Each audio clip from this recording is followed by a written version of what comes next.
N ജീവനെ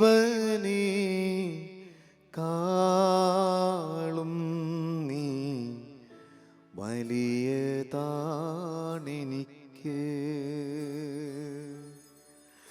N ജീവനെ കാളും നീ വലിയതാണെനിക്ക്.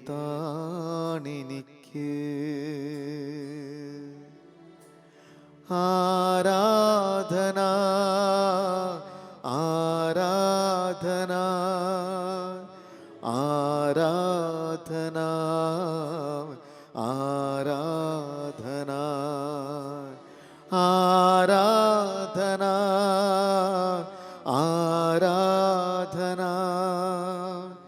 ആരാധന ആരാധന. പരിശുദ്ധ പരമ ദിവ്യകാരുണ്യ ഈശോയ്ക്ക് എന്നേരവും ആരാധനയും സ്തുതിയും പുകഴ്ചയും ഉണ്ടായിരിക്കട്ടെ. പരിശുദ്ധ പരമ ദിവ്യകാരുണ്യ ഈശോയ്ക്ക് എന്നേരവും ആരാധനയും സ്തുതിയും പുകഴ്ചയും ഉണ്ടായിരിക്കട്ടെ. പരിശുദ്ധ പരമ ദിവ്യകാരുണ്യ ഈശോയ്ക്ക് എന്നേരവും ആരാധനയും സ്തുതിയും പുകഴ്ചയും ഉണ്ടായിരിക്കട്ടെ. പ്രിയപ്പെട്ട ദൈവജനമേ, പരിശുദ്ധ അമ്മയോട് ചേർന്ന് ഈ 8 ദിനങ്ങൾ നമ്മൾ പുത്രനായ യേശുവിനെ ആരാധിക്കുന്ന, അത്ഭുതങ്ങൾ ഒഴുകുന്ന വലിയ ഒരു സുവർണ അവസരത്തിലേക്ക് നമ്മൾ പ്രവേശിക്കുകയാണ്. ഈ 1-ാം ദിനത്തിൽ ദിവ്യകാരുണ്യനാഥന്റെ ശക്തി നിങ്ങൾ പ്രാർത്ഥിക്കുന്ന ഇടങ്ങളിലേക്ക് കടന്നു വരികയും അത്ഭുതകരമായ ദൈവിക ഇടപെടലുകൾ സംഭവിക്കാൻ പോവുകയും ചെയ്യുന്ന സമയം, സങ്കീർത്തകനായ ദാവീദ് തന്റെ സങ്കീർത്തനം 100-ാം അധ്യായം 5-ാം തിരുവചനത്തിൽ ഇപ്രകാരം പറയുന്നു: കർത്താവ് നല്ലവനാണ്, അവിടുത്തെ കാരുണ്യം ശാശ്വതമാണ്, അവിടുത്തെ വിശ്വസ്തത തലമുറകളോളം നിലനിൽക്കും. പ്രിയപ്പെട്ട ദൈവജനമേ, സങ്കീർത്തകനായ ദാവീദ് പ്രഖ്യാപിച്ച ഈ കാര്യം പുതിയ നിയമത്തിൽ നമ്മുടെ പ്രിയപ്പെട്ട പരിശുദ്ധ അമ്മ വളരെ സുന്ദരമായി പ്രഖ്യാപിച്ചിട്ടുണ്ട്. ലൂക്കായുടെ സുവിശേഷം 1-ാം അധ്യായം 50-ാം തിരുവചനം. വചനം ഇങ്ങനെ പറയുന്നു: അവിടുത്തെ ഭക്തരുടെ മേൽ തലമുറകൾ തോറും അവിടുന്ന് കരുണ വർഷിക്കും. അവിടുത്തെ ഭക്തരുടെ മേൽ തലമുറകൾ തോറും അവിടുന്ന് കരുണ വർഷിക്കും. ഈ വാഗ്ദാനം ഈ സമയം ഈ ശുശ്രൂഷയിൽ പങ്കെടുക്കുന്ന പ്രിയപ്പെട്ടവരെ നമുക്ക് പ്രഖ്യാപിക്കാം. പരിശുദ്ധ അമ്മ നന്ദി നിറഞ്ഞ ഹൃദയത്തോടുകൂടി പ്രഖ്യാപിക്കുകയാണ്: തലമുറകളോളം നിലനിൽക്കുന്ന ദൈവത്തിന്റെ കാരുണ്യത്തെക്കുറിച്ച്. പരിശുദ്ധ അമ്മയോട് ചേർന്ന് പുത്രനായ യേശുവിനെ ആരാധിക്കുന്ന ഈ മുഹൂർത്തം, പരിശുദ്ധ അമ്മ നമ്മളെ പഠിപ്പിക്കുന്ന വളരെ പ്രധാനപ്പെട്ട ഒരു പാഠമുണ്ട്: ആറ്റിറ്റ്യൂഡ് ഓഫ് ഗ്രാറ്റിറ്റ്യൂഡ്. അതായത് നമ്മുടെ മനോഭാവങ്ങളിൽ വരേണ്ട നന്ദിയുടെ ഒരു നിലപാട്. നമുക്കറിയാം, നമ്മളിപ്പോൾ കടന്നു പോകുന്ന ഈ അവസ്ഥ അത് വളരെ ദുഃഖകരമായ ഒരവസ്ഥയാണ്. ഒരു വശത്ത് മഹാരോഗം വരുത്തി വയ്ക്കുന്ന ദുരന്തങ്ങൾ, അതിൻ്റെ ഭവിഷ്യത്തുകൾ പോലെ നമ്മുടെയൊക്കെ വ്യക്തിപരമായ ജീവിതത്തിലും കുടുംബത്തിലും അനുഭവിക്കുന്ന സാമ്പത്തിക ദുരിതങ്ങൾ, രോഗപീഠ, അതോടൊപ്പം തന്നെ നമ്മുടെ പ്രിയപ്പെട്ടവരുടെയൊക്കെ മരണം വരുത്തുന്ന വേർപാടിന്റെ ദുഃഖം, നാളെക്കുറിച്ചുള്ള അമിതമായ ആകുലത, അങ്ങനെ പല വിധങ്ങളിൽ നമ്മളെല്ലാവരും ഞെരുക്കത്തിലാണ്. ഒരു കാര്യം ഓർക്കുക, ഈ ലോകം മുഴുവൻ ഇത്തരത്തിൽ ഞെരുക്കത്തിൽ ആയിരിക്കുമ്പോൾ എന്താണ് പരിശുദ്ധ അമ്മ നമ്മളെ പഠിപ്പിക്കുന്നത്? പരിശുദ്ധ അമ്മ ചെയ്ത ഏറ്റവും വലിയ ഒരു ക്രമീകരണം എന്നുള്ളത്, ജീവിതത്തിന്റെ വലിയ ദുരിതത്തിന്റെ നടുവിൽ പരിശുദ്ധ അമ്മയുടെ മനോഭാവം ദൈവത്തെ സ്തുതിക്കുക, തലമുറകളോളം നിലനിൽക്കുന്ന ദൈവത്തിന്റെ കാരുണ്യത്തെ പ്രഘോഷിക്കുക എന്നുള്ളതാണ്. അതാണ് പരിശുദ്ധ മറിയത്തിന്റെ സ്തോത്രഗീതം. ലൂക്കായുടെ സുവിശേഷം 1-ാം അധ്യായം 46 മുതൽ നമ്മൾ ആ സ്തോത്രഗീതമാണ് ധ്യാനിക്കുന്നത്.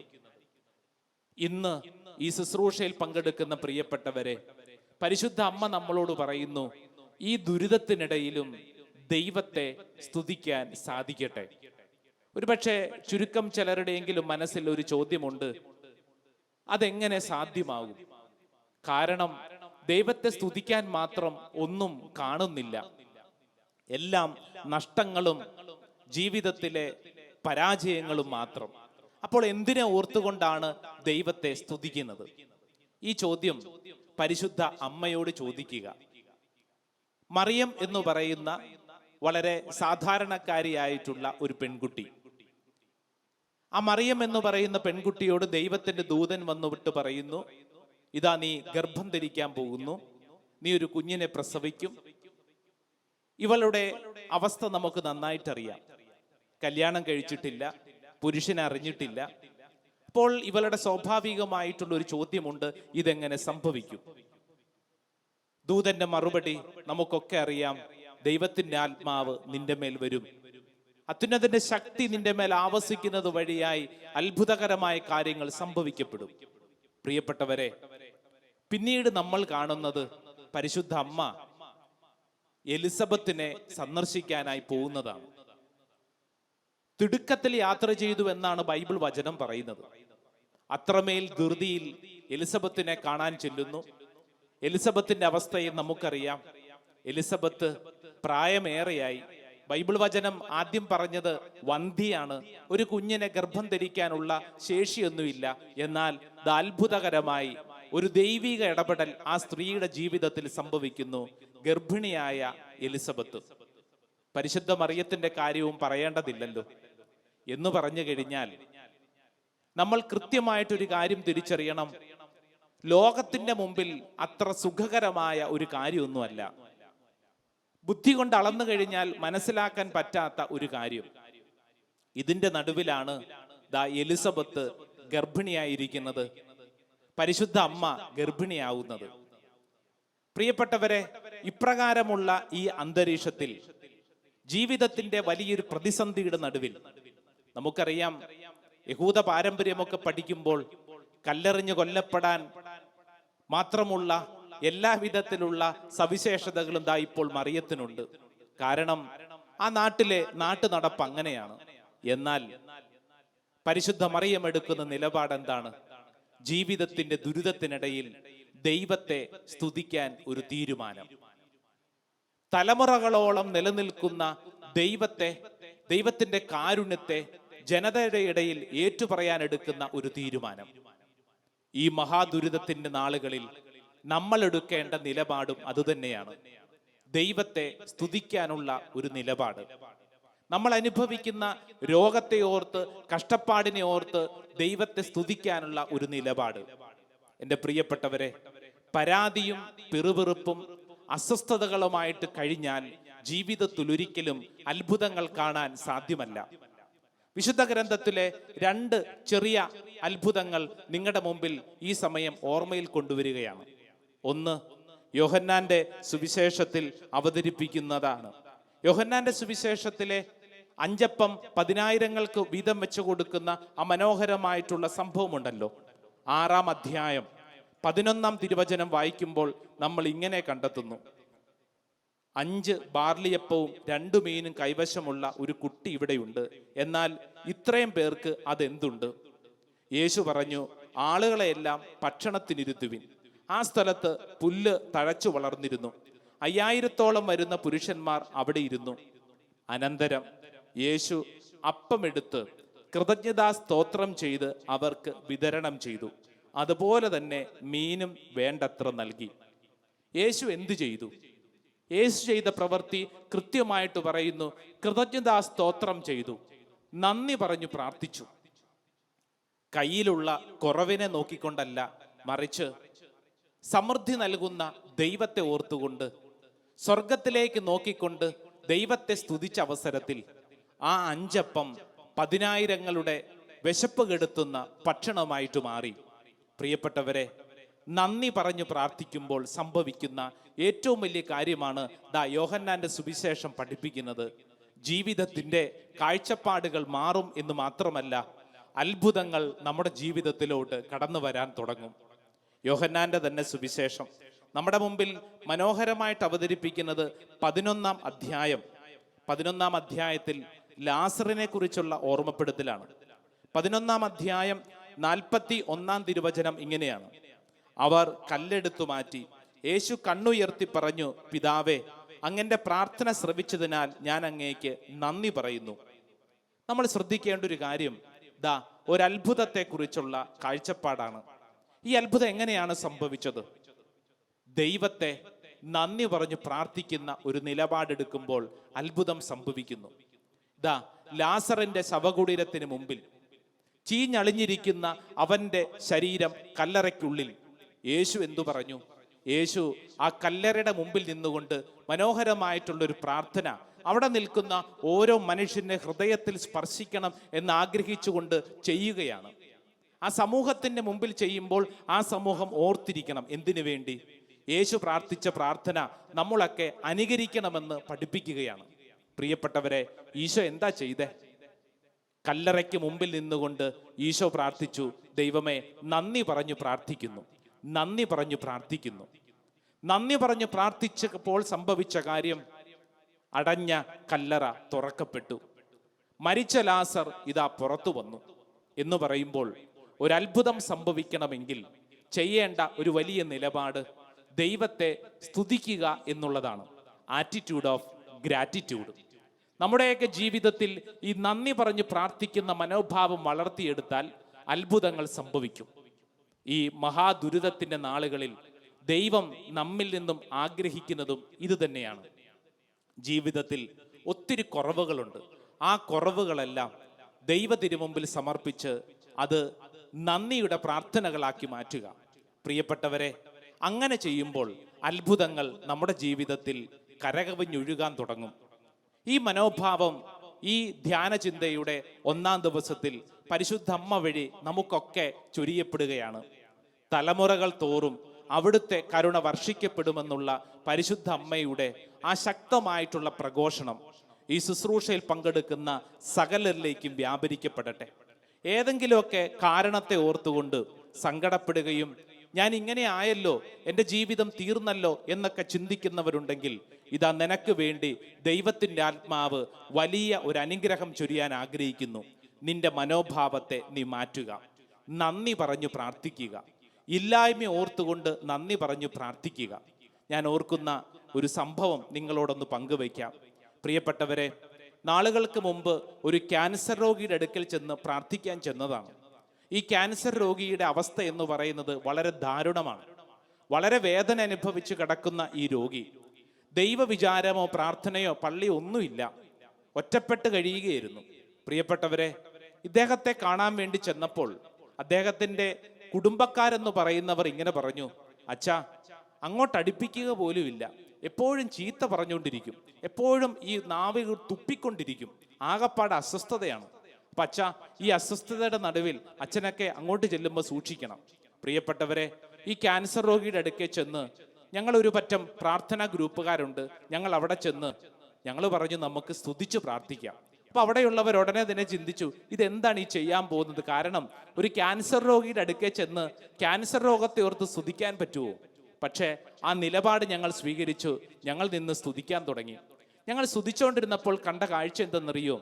നീണ്ട ദിവസങ്ങളായിട്ട് ഉറക്കം കിട്ടാതിരുന്ന മനുഷ്യൻ ആ സ്തുതിപ്പിനിടയിൽ ശാന്തമായിട്ട് ഒരു ഉറക്കത്തിലേക്ക് മാറി. പ്രിയപ്പെട്ടവരെ, അത് കഴിഞ്ഞ് ഞങ്ങൾ അവിടുന്ന് തിരിച്ചു പോന്നു. അവിടെ ഉണ്ടായിരുന്ന നാട്ടുകാരോടും വീട്ടുകാരോടും പറഞ്ഞു, നിങ്ങൾ ഇനിയുള്ള ദിവസങ്ങളിൽ സമയം കിട്ടുമ്പോഴൊക്കെ ഈ കട്ടിലിന് ചുറ്റും വന്ന് ദൈവത്തെ സ്തുതിക്കുക, ആരാധിക്കുക. പ്രിയപ്പെട്ടവരെ, അപ്രകാരം ആ നിലപാടെടുത്തു. ആ കുടുംബക്കാർ പറഞ്ഞെന്തെന്നറിയോ?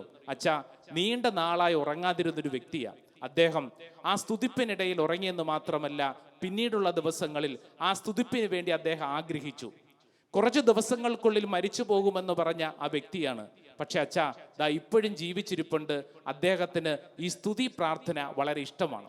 ഞാനിത് പറഞ്ഞു വരുന്നത്, നമ്മുടെയൊക്കെ ജീവിതത്തിൽ നമ്മുടെ കുറവിനിടയിൽ, രോഗത്തിനിടയിൽ നമ്മൾക്ക് ഇല്ലായ്മകളെ ഓർത്തുകൊണ്ട് ദൈവത്തെ സ്തുതിച്ചാൽ അത്ഭുതകരമായ കാര്യങ്ങൾ കാണാൻ സാധിക്കും.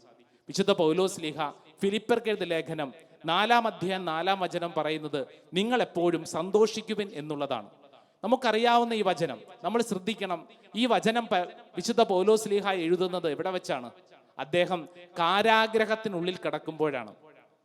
കാരാഗ്രഹത്തിനുള്ളിൽ, ലോകത്തിന്റെ സുഖ സൗകര്യങ്ങളെല്ലാം നഷ്ടപ്പെട്ട് കാരാഗ്രഹത്തിനുള്ളിൽ കിടക്കുമ്പോൾ അദ്ദേഹം ലോക ജനതയോട് പറയുകയാണ്, നിങ്ങൾ സന്തോഷിക്കുവിൻ. എൻ്റെ പ്രിയപ്പെട്ടവരെ, ഈ ഒരു കൃപ നമ്മുടെ ജീവിതത്തിൽ സംഭവിക്കപ്പെടട്ടെ. ആറ്റിറ്റ്യൂഡ് ഓഫ് ഗ്രാറ്റിറ്റ്യൂഡ്, തലമുറകൾ തോറും നിലനിൽക്കുന്ന ദൈവത്തിന്റെ കൃപ പരിശുദ്ധ അമ്മയോട് ചേർന്ന് നമുക്ക് സ്വീകരിക്കാം. ഈ സമയം ഈ ആരാധനയിൽ പങ്കെടുക്കുന്ന എൻ്റെ പ്രിയപ്പെട്ടവരെ, കരങ്ങൾ കൂപ്പി ഈ അൾത്താരയിലുള്ള ഈശോയിലേക്ക് നോക്കിക്കൊണ്ട് പ്രാർത്ഥിക്കുക. ഈശോയെ, എൻ്റെ കുറവിനെ ഓർത്തുകൊണ്ട് എനിക്ക് ജീവിതത്തിൽ സ്തുതിക്കാനുള്ള ഒരു കൃപ നൽകണമേ. തലമുറകൾ തോറും നിലനിൽക്കുന്ന അവിടുത്തെ കാരുണ്യത്തെ ലോക ജനതയുടെ മുമ്പിൽ പ്രഘോഷിക്കാനുള്ള കൃപ തരണമേ. ഈ വലിയ കൃപയ്ക്ക് വേണ്ടി പ്രിയപ്പെട്ട ദൈവജനമേ, നമുക്ക് പ്രാർത്ഥിക്കാം. ദൈവത്തിന് മുമ്പിൽ നമ്മളെല്ലാവരും പ്രഖ്യാപിക്കുകയാണ്, ദൈവമേ, എൻ്റെ ജീവിതത്തിൽ ഇന്നോളമുള്ള എല്ലാ അനുഭവങ്ങൾക്കും നന്ദി പറഞ്ഞു പ്രാർത്ഥിക്കുന്നു.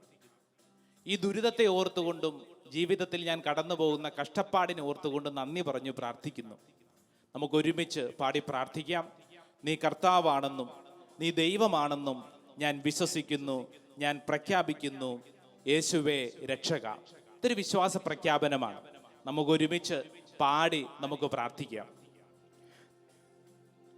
നീ കർത്താവാണെന്നും നീ ദൈവമാണെന്നും ഞാൻ വിശ്വസിക്കുന്നു, ഞാൻ പ്രഖ്യാപിക്കുന്നു. ചേർന്ന് പാടാം. നീ കർത്താവാണെന്നും നീ ദൈവമാണെന്നും ഞാൻ വിശ്വസിക്കുന്നു, ഞാൻ പ്രഖ്യാപിക്കുന്നു.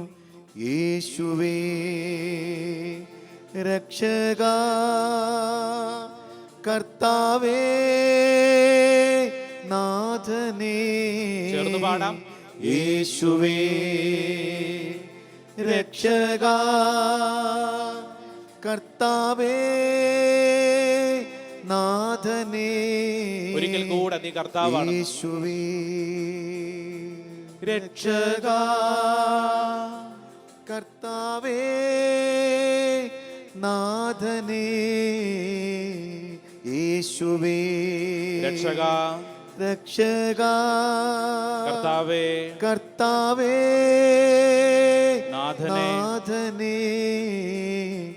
യേശുവേ രക്ഷക, കർത്താവേ നാഥനേ. കരങ്ങൾ കൂപ്പി ഈശോയെ നോക്കിക്കൊണ്ട് നമുക്ക് നന്ദി പറഞ്ഞ് പ്രാർത്ഥിക്കാം. ദൈവമേ, നീ സൃഷ്ടാവാണെന്നും നീ പാലകനാണെന്നും ഞാൻ വിശ്വസിക്കുന്നു, ഞാൻ പ്രഖ്യാപിക്കുന്നു. നീ അധിപതിയാണെന്നും നീ ഉടയവനാണെന്നും ഞാൻ വിശ്വസിക്കുന്നു, ഞാൻ പ്രഖ്യാപിക്കുന്നു. ഈ ഗാനത്തിന്റെ വരികൾ ചേർന്ന് നമുക്ക് പാടി പ്രാർത്ഥിക്കാം. നീ സൃഷ്ടാവാണെന്നും നീ പാലകനാണെന്നും ഞാൻ വിശ്വസിക്കുന്നു, ഞാൻ പ്രഖ്യാപിക്കുന്നു. പഠിക്കേ. നീ സൃഷ്ടാവാണെന്നും നീ പാലകനാണെന്നും ഞാൻ വിശ്വസിക്കുന്നു, ഞാൻ പ്രഖ്യാപിക്കുന്നു. യേശുവേ രക്ഷക, കർത്താവേ നാഥനേ. യേശുവേ യേശുവേ രക്ഷക, രക്ഷക, കർത്താവേ കർത്താവേ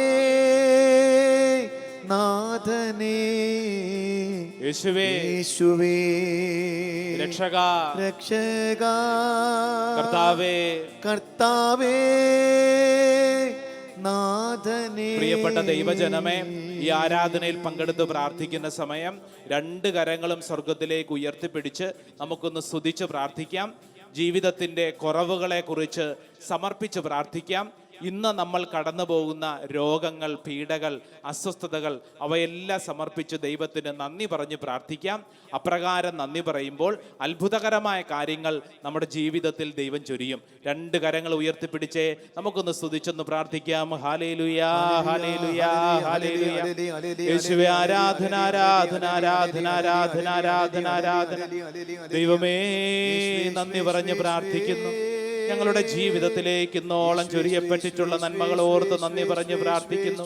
ഹല്ലേലൂയാ, ഹല്ലേലൂയാ, ഹല്ലേലൂയാ, ഹല്ലേലൂയാ. യേശുവേ ആരാധന, ആരാധന, ആരാധന, ആരാധന, ആരാധന.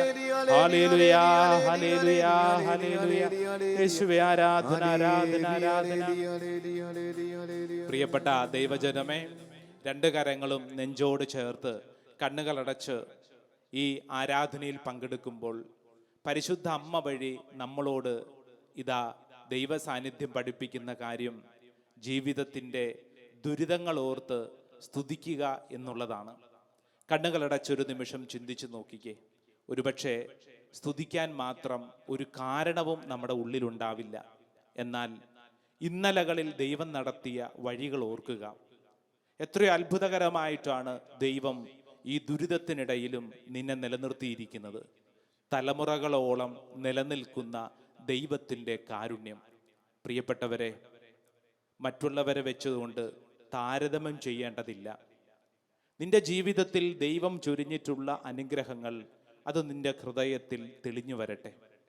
ഈ ദുരിതത്തിനിടയിലും ദൈവം ഈ ആരാധനയിൽ പങ്കെടുക്കാൻ നിനക്കൊരവസരം തന്നല്ലോ. ഈ ജീവിതത്തിൻ്റെ കഷ്ടപ്പാടിനിടയിലും നിന്നെ വീഴാതെ ദൈവം ദാ ഇപ്പോൾ നിലനിർത്തിയിട്ടില്ലേ? അത് ദൈവത്തിന് നിന്നോടുള്ള സ്നേഹമാണ്. പ്രിയപ്പെട്ട സഹോദര സഹോദരി, നീ അത് വിശ്വസിക്കുക, ഹൃദയത്തിൽ ഏറ്റുപറഞ്ഞ് പ്രാർത്ഥിക്കുക. കണ്ണടച്ച് രണ്ട് കരങ്ങളും നെഞ്ചോട് ചേർത്ത് പ്രാർത്ഥിക്കുമ്പോൾ യേശുവേ, യേശുവേ, യേശുവേ എന്നിങ്ങനെ ചെറിയ ചെറിയ വാക്കുകളിൽ ഹൃദയത്തിൽ നന്ദി പറയുക. യേശുവിൻ്റെ നാമം വിളിച്ചു പ്രാർത്ഥിക്കുന്നതനുസരിച്ച് അത്ഭുതങ്ങൾ നമ്മുടെ ജീവിതത്തിൽ സംഭവിക്കപ്പെടും. കുറവുകളെ ഓർത്തുകൊണ്ടല്ല, മറിച്ച് ദൈവം നൽകാൻ പോകുന്ന അനുഗ്രഹങ്ങളെ ഓർത്തുകൊണ്ട് നന്ദി പറഞ്ഞു പ്രാർത്ഥിക്കുക. അപ്രകാരം നന്ദി പറയുന്ന ഒരു മനോഭാവം ഹൃദയത്തിൽ വളർത്തിയെടുക്കുക. ഒരുപക്ഷെ ഈ സമയം പ്രാർത്ഥിക്കുന്ന പ്രിയപ്പെട്ടവരെ, നിങ്ങളുടെ കുടുംബത്തെ മനസ്സിലോർത്ത് ആൾത്താരിൽ സമർപ്പിക്കുക. നിങ്ങളുടെ കുടുംബത്തെക്കുറിച്ച് ഓർക്കുമ്പോൾ ഒരുപക്ഷെ ഒത്തിരിയേറെ കുറവുകളായിരിക്കാം മനസ്സിൽ തെളിഞ്ഞു വരുന്നത്. നിങ്ങളുടെ ജീവിത പങ്കാളി, കുറവുകളുണ്ടാവാം, പക്ഷേ ദൈവം തന്നതാണ്. ദൈവത്തിന് നിന്നെക്കുറിച്ച് ഒരു പദ്ധതിയുണ്ട്. നിന്നിലൂടെ ചില വിശുദ്ധീകരണം ആ ജീവിത പങ്കാളിക്കും സംഭവിക്കേണ്ടിയിരിക്കുന്നു. നിന്റെ മാതാപിതാക്കളെ മനസ്സിലോർക്കുക. ദൈവം തനക്ക് സമ്മാനമായി തന്ന നിന്റെ മാതാപിതാക്കൾ, ആ മാതാപിതാക്കളെ കുറിച്ച് ഓർക്കുമ്പോൾ ഒത്തിരി കുറവുകൾ ഉണ്ടാവും. ആ കുറവുകളെല്ലാം ദൈവം നിറവുകളായി മാറ്റും. അതുകൊണ്ട് ഈ സമയം നിന്റെ മാതാപിതാക്കളെ സമർപ്പിച്ച് പ്രാർത്ഥിക്കുക. നിന്റെ മക്കളെ സമർപ്പിച്ച് പ്രാർത്ഥിക്കുക. നിന്റെ സഹോദരങ്ങൾ, നിന്റെ വീട്, നീ ജോലി ചെയ്യുന്ന ഇടം, നിന്റെ ജീവിതത്തിൻ്റെ വ്യാപാര മേഖലകൾ, നീ ഇടപെടുന്ന ഓരോ മേഖലകളും, ദൈവമേ, ഇക്കാലം അത്രയും എന്നെ നയിച്ചത് നിന്റെ കൃപയാണ്. ആ കൃപയിൽ ഞാൻ ആശ്രയിച്ച് പ്രാർത്ഥിക്കുന്നു. എൻ്റെ ദൈവമേ, ഇനിയും മുന്നോട്ട് എന്നെ നയിക്കുമെന്നുള്ള വലിയ ദൃഢവിശ്വാസം ഒരു ദൈവമകൻ്റെ, ഒരു ദൈവമകളുടെ ഏറ്റവും വലിയ മനോഭാവം എന്നുള്ളത് ഈ നന്ദി പറയുന്ന ഒരു മനോഭാവമായി മാറട്ടെ. അതിനെന്ത് വേണം? നമ്മുടെ ഉള്ളിൽ പ്രത്യാശ വേണം. നിരാശ എന്നുള്ളത് പിശാചിൻ്റെ ആയുധമാണ്. ഒരു കാരണവശാലും നിരാശയ്ക്ക് നിങ്ങൾ അടിമപ്പെടരുത്. പ്രത്യാശയിലായിരിക്കുക. ദൈവം നിന്റെ ജീവിതത്തിൽ അത്ഭുതകരമായി ഇടപെടും എന്നുള്ളത് നീ വിശ്വസിക്കുക.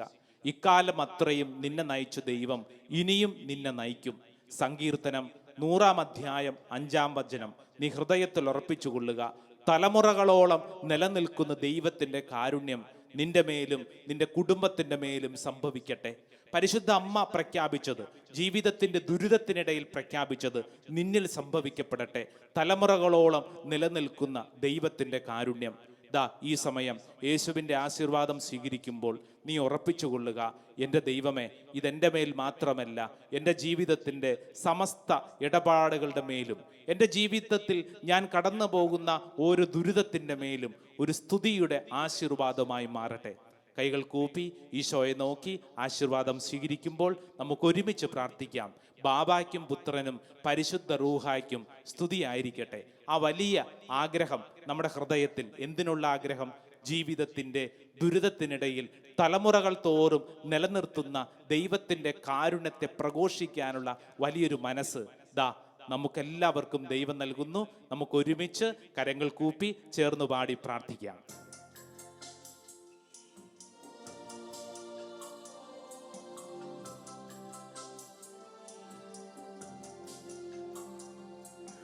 ബാവായ്ക്കും പുത്രനും പരിശുദ്ധ റൂഹായ്ക്കും സ്തുതിയായിരിക്കട്ടെ, എപ്പോഴും സ്തുതിയായിരിക്കട്ടെ. ബാവായ്ക്കും പുത്രനും പരിശുദ്ധ റൂഹായ്ക്കും സ്തുതിയായിരിക്കട്ടെ, എപ്പോഴും സ്തുതിയായിരിക്കട്ടെ. ബാവായ്ക്കും പുത്രനും പരിശുദ്ധ റൂഹായ്ക്കും സ്തുതിയായിരിക്കട്ടെ, എപ്പോഴും സ്തുതിയായിരിക്കട്ടെ, എപ്പോഴും സ്തുതിയായിരിക്കട്ടെ, എപ്പോഴും സ്തുതിയായിരിക്കട്ടെ. പരിശുദ്ധ പരമാ ദിവ്യകാരുണ്യ എന്നേരവും ആരാധനയും സ്തുതിയും പുകഴ്ചയും ഉണ്ടായിരിക്കട്ടെ. പരിശുദ്ധ പരമാ ദിവ്യകാരുണ്യ എന്നേരവും ആരാധനയും സ്തുതിയും പുകഴ്ചയും ഉണ്ടായിരിക്കട്ടെ. പരിശുദ്ധ പരമാ ദിവ്യകാരുണ്യ ഈശോയ്ക്ക് എന്നേരവും ആരാധനയും സ്തുതിയും പുകഴ്ചയും ഉണ്ടായിരിക്കട്ടെ.